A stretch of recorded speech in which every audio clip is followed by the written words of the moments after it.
welcome to my YouTube channel. My name is Louisa and I am doing an impromptu video tonight from my kitchen slash dining room because I couldn't wait for tomorrow. I just felt really called to speak about a whole lot of things that are kind of colliding in my awareness at the moment, and I've been activated by having come out of a period of darkness, a period of really struggling with what's happening on the planet at the moment.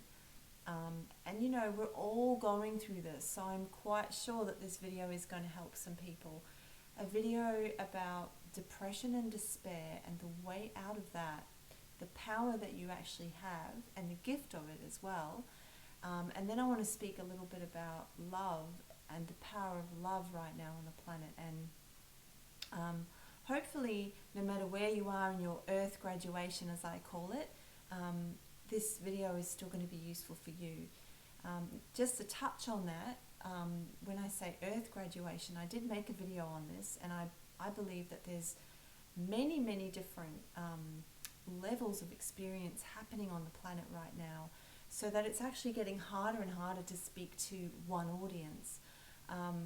But I do still like to try that. I like to reach, you know, as many people as I can, and consider their points of view. So very broadly, there's people who are not yet awoke to what's happening on the planet, the big picture, the kind of dark agenda, and those people are very much suffering in the narrative that's being sold to us via the media. So the story of the virus and how bleak it all is, and there's never-ending strains of viruses coming out, and you know, all these restrictions are coming in that we must obey out of fear.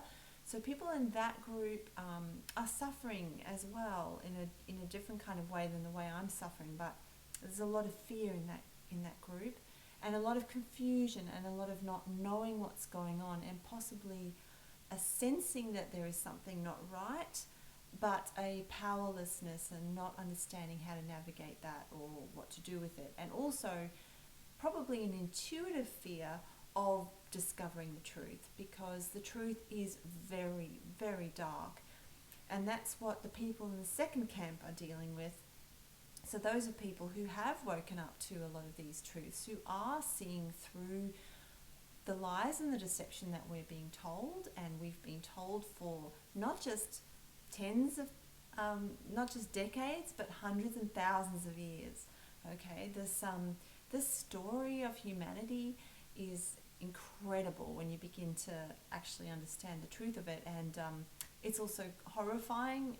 So people in that second camp are, you know, dealing with the horrors of the truth that they can witness, and understanding that they've been so deceived and so manipulated and lied to, and there's a sense of betrayal and abandonment that comes with that, and anger, and many disturbing feelings. Possibly also a sense of powerlessness, much like the first camp, because there's this sense of, what can I possibly do to stand up against this evil? So the second camp, also vulnerable to depression, also vulnerable to, I guess you could say, depression is in a sense powerlessness, which I'll go into in a minute. I'll unpack it a bit more. But just to finish off with the camps of people, this graduation, this idea of levels, there's a third camp of people who are maybe some names that get flung around are things like starseeds and light workers and spiritually awake people. So those people are working more on the energetic level, and for them there's also layers of depression and suffering and pain coming up for them, because they remember lifetimes of being on this earth trying to do something to save humanity, and being shut down or persecuted for that. It's also that group of people are going to be highly empathic and very loving souls, very kind souls. So for them to see what's playing out is very distressing. So there's again another cause for depression. And on top of that, that group of people is also very prone to psychic attacks, because that group of people are the ones that are most likely to be in higher vibrations, bringing in a lot of love and light codes to the earth. And so they're a kind of a threat, if you like, to the dark agenda. So there's psychic attacks coming in to those people who's not only are they empathic, but they're very sensitive, so they're picking up things. That's another reason too, is they may be, well, picking up the collective fears, the collective emotions. Right, so that's like a very, very short description of categories of people on the planet. Suffice to say, all of us are suffering in some way or other. You know, and I don't know, even the most highly evolved star beings right now are going in and out of this, you know, tumultuous sort of emotional roller coaster of a ride. So for me, what's been going on is I've been crashing into deep depressions, and when I experience depressions, it does feel, the analogy that comes to my mind is like being stuck at the bottom of a really dark well where I just cannot see any hope. And I guess that would be the definition of depression, that there is a hopelessness. And as I said before, powerlessness. So the image of a person sort of trapped down this bottom of this well, maybe you can look up and see a glimmer of light. For the worst cases of depression, there's no light at all. It's as if someone sealed that exit over and you're in complete darkness. Now, I've been down in this well many times in my life, and so probably of many of you, and I have learned to find my way out of it. And you know, it's so funny because I always forget. I always slide into my depressions and I kind of forget for a little while that I know this, but it is getting easier and easier for me to remember. So this is what I want to share with you now, is that the way out of depression is not to fight it, right? It's not to kind of, I don't know, there's this dialogue that goes on in your mind, like you should be going out there, going for a walk, phoning a friend, reaching out, you know, why are you doing this? That voice of good advice can easily turn into a voice of judgment. You know, well, you should be calling your friend, but look at you, you're lying there like a sack of potatoes on the couch doing nothing. So it can easily turn into a judgment voice. All of that, though, is resisting. All of that is resisting the feelings that you're feeling. Now, I hadn't quite formulated it this way, so I'm going to be honest here and explain that I got a little formula the other day from, I'm using my book as a prop for my camera, so I can't show you. It's by Pamela, and the book is called Dark Night of the Soul. Now, she went through some horrendous mental health issues on her spiritual journey, and she channels Jeshua, Jesus, who I walk with quite a lot when I'm, you know, doing my spiritual practice. He is one of my guides. So I relate really strongly to this Jeshua teaching, and he gave a teaching in this particular book that I read the other day, and I went, that's the piece of the puzzle that I want to convey.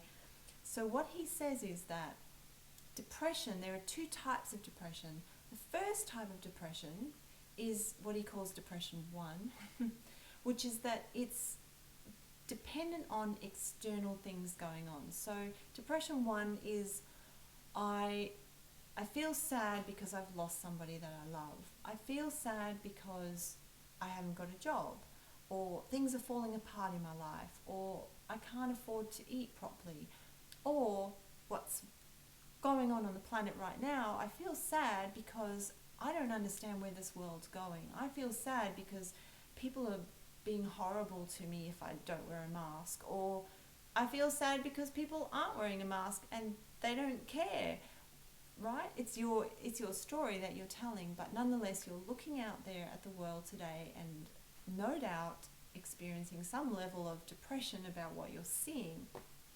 Okay, so that's depression 1. In other words, it's reliant on an external happening. Now, depression 1 is a type of suffering, but it's not unbearable. What's unbearable is depression 2.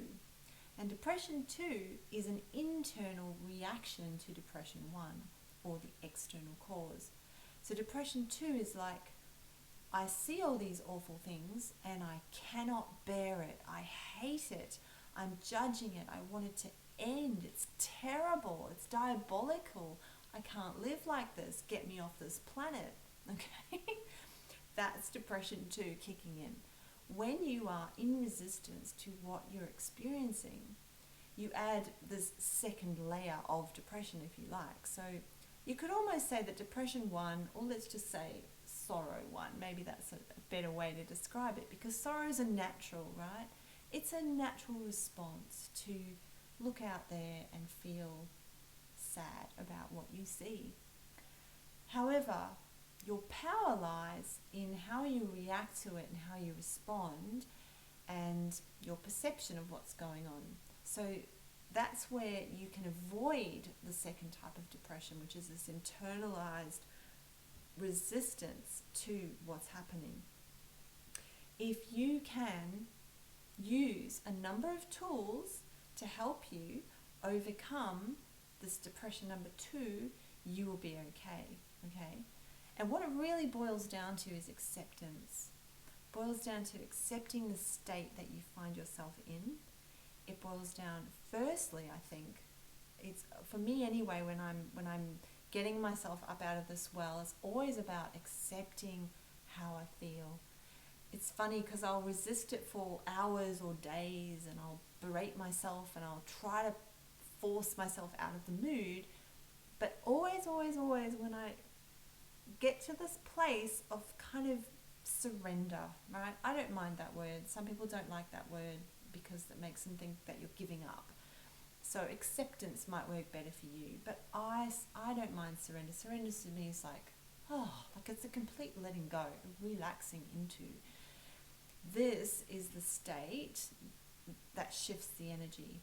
This is the state of, it's not just a neutral surrender. There's an element of love in it, an element of compassion for yourself, an element of, oh my goodness, I feel so awful. I really feel awful right now, and I'm just gonna accept that for a minute. I'm just gonna accept that things are really tough, and this is how I'm reacting.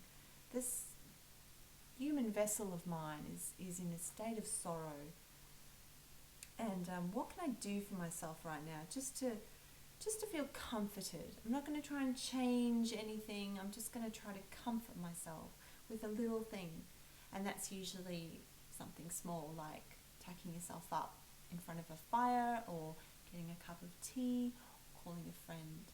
But not expecting that thing to change the depression, right? It's just kind of a comforting.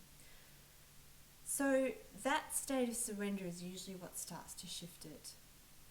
But there is an even deeper level that I can go to. Now, Jesha would probably mention this, but I'm now really relying on my own experience as I speak to you.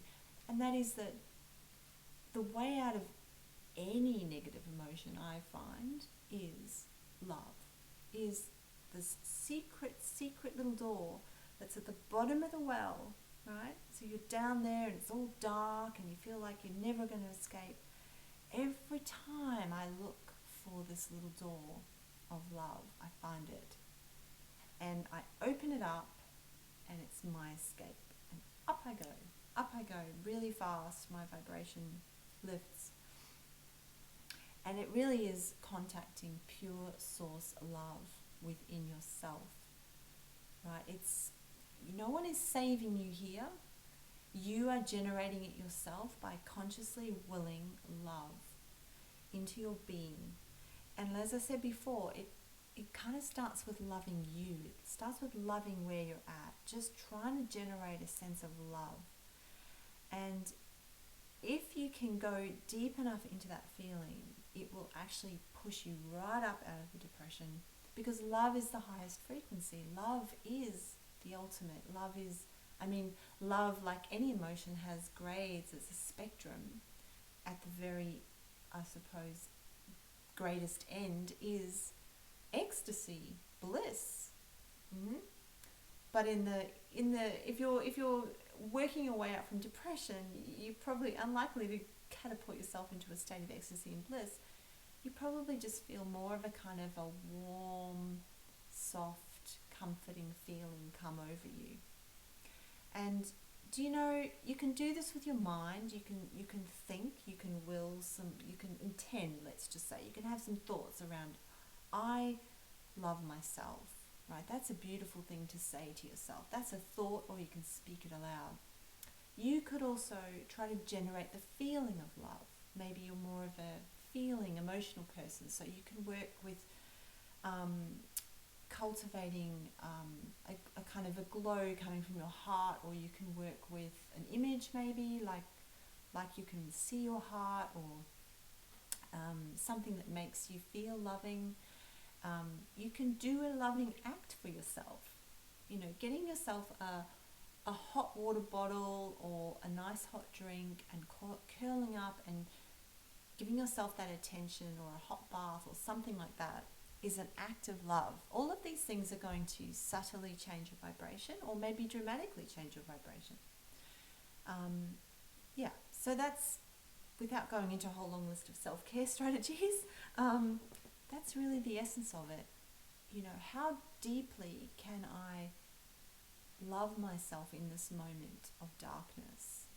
And when you do that, you automatically alleviate depression number 2, because there's no resistance. There's no resistance when love is all there is. So again, that spectrum, you know, we've got bliss and ecstasy on one end, and maybe further down we've got, before we even get to love, we've got non-resistance and acceptance and compassion. And even if that's all you can generate and that's what you play with rather than the word love, that's fine. You know, you've got to find your own frequencies, your own vibrations that are going to work for you. It's much like a key in a lock. That little door in the bottom of your well, if that's where you've been for a while now, you have to find the key. I don't really know. I can guess at what the key is. We've got a very good idea it has to do with love and acceptance and surrender. But the exact fit, that's for you to discover. What is that exact fit? Is it calling in the names of Jeshua or Ascended Masters? Is it the hot water bottle? Is that what's going to do it? Is it a mantra? Is it, you know, I don't know what it is, but you will find it. And once you find it, then you'll be able to use it regularly, like I do. And I remind myself now when I go down into those places, love, it's just about love. Okay, so that does segue me to the revelation that I had the other night. In the middle of the night, I very often wake up in states of expanded states of consciousness, and I get information from my guides and a lot of insight, and sometimes a lot of love, actually. My heart can just open up and expand, and I can feel incredible. And this happened to me the other night. I was lying in bed, and I got up to go to the bathroom, and when I came back, I was just lying in bed, and I felt this incredible energy entering my body, and it was almost like being kind of taken over. And I recognized the energy of Jeshua immediately. As I said, I've walked with Jeshua consciously and met the energy of Jeshua in visions before, so it feels very familiar energy to me. I felt myself becoming Jeshua, right? Because Jeshua is the Christ consciousness, and as the Christian mythology is foretold, we have the second coming of Christ, which isn't one being and one man who's going to save us. It's a metaphor for the activation of our hearts into a state of loving Christ consciousness, which is the new earth frequency. So, that Jeshua energy is very important to many of us starseeds on the planet, because we know that we came here to activate it. So I've been working a lot with this energy, and as I said, I felt it come into my body, and I felt this total love for absolutely everything in the world. you know, and it isn't a new feeling for me, but it still is gobsmackingly amazing. I'm like, wow. And of course, yeah, even it's funny because the next day, ironically, I did feel a bit depressed because you go into this incredible state of love, and then if it's not there the next day, it can be like, oh God, back to human, you know, consciousness. Anyway, the lessons that I received in the night journey with this, as I was lying there in this state of beautiful bliss and love, I felt a toothache. It's something that's been niggling me kind of the last week, and I felt it, and because my awareness was so expanded, I really felt it. You know, I could really feel into that tooth, and I could communicate with the tooth, and my guides were saying to me, right, what you do, what we're all doing often with the darkness that we see out in the world, is we're ignoring it like the toothache. It's kind of like when we just don't want to know. We keep pushing it away. It's too hard to confront. You know, like that toothache. You don't want to have to go to the dentist or find out what's wrong. It's just annoying. You're trying to get along with your day. So it is with the dark that we're seeing. We don't want to stop and face it. Now, stopping and facing it is one thing, but what do you do when you stop and face it? What did I do when I stopped and felt the pain of my tooth? Well, again, under guidance, under this coaching, it was to love unconditionally this toothache, to put all of my love into that pain and to embrace that as a part of me, right? Now, as soon as I did that, of course the toothache went away.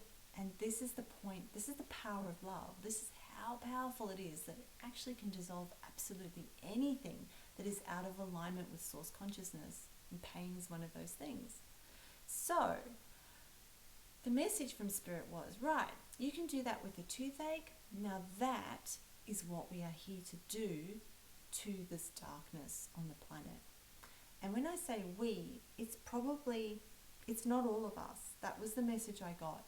It's a certain amount of us, right? So the way I imagine it, we're all here with different jobs. None of them are less important or more important. That is for sure.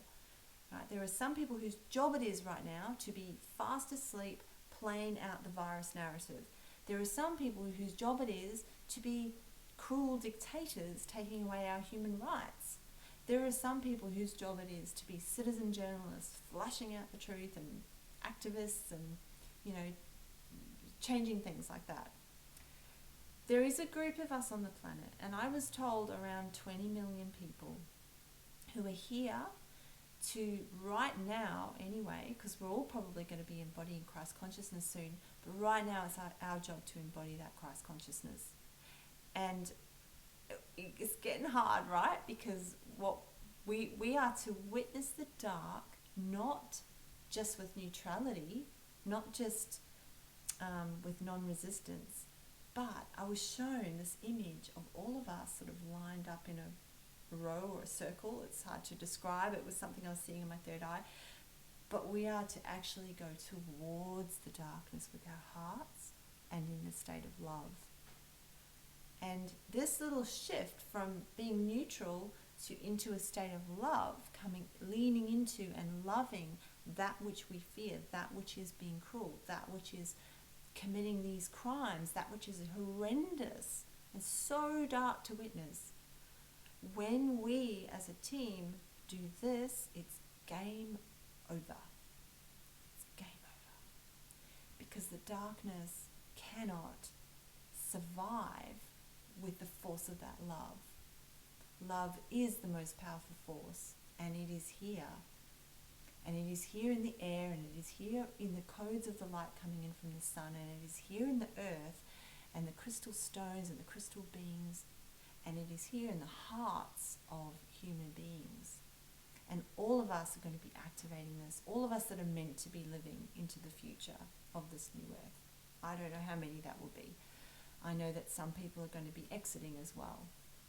But for those of us who are around, this is part of our mission, is to actually love this darkness. And I've known this was part of my mission for a while. When Ghislaine Maxwell was arrested for child sex trafficking, I was called on a mission then in the astral to, I won't go into it right now, but it had to basically do with loving unconditionally the Ghislaine Maxwell energy, which is very hard to do because what those people have done to children is diabolical. So, like I said, it's not everybody's job, but maybe some of you that are listening, this is a call to arms for you to go deeper into love. And I would suggest that even if that isn't your mission, to be loving the darkness, that which you see right now, your mission is most definitely to be loving yourself, because that is the royal highway to Christ consciousness. We cannot progress, we cannot evolve spiritually until we love our own being. So wherever you are right now, let that be the main message, for you to love yourself harder, better, deeper than you've ever dared to love yourself. Just dive in there and love the whole lot, warts and all, everything you are, everything you've ever thought, everything you ever thought was wrong or bad about you. Love all of that. You are a human being right now in 2021, and you're actually one of the most courageous and amazing souls in the universe. This is when I tune into the galactic guides, they are just like in such gratitude and awe of what we are doing and how hard it is. So just love yourself. Let that be enough. But if you feel called to love other things, then please do. Love the person who tells you off for not wearing a mask. Love the person who comes into your store not wearing a mask if you feel that masks are important. Just love. Okay. All right. Well, I appreciate your time, and I will end it there, and I will be back again soon with my manifestation video.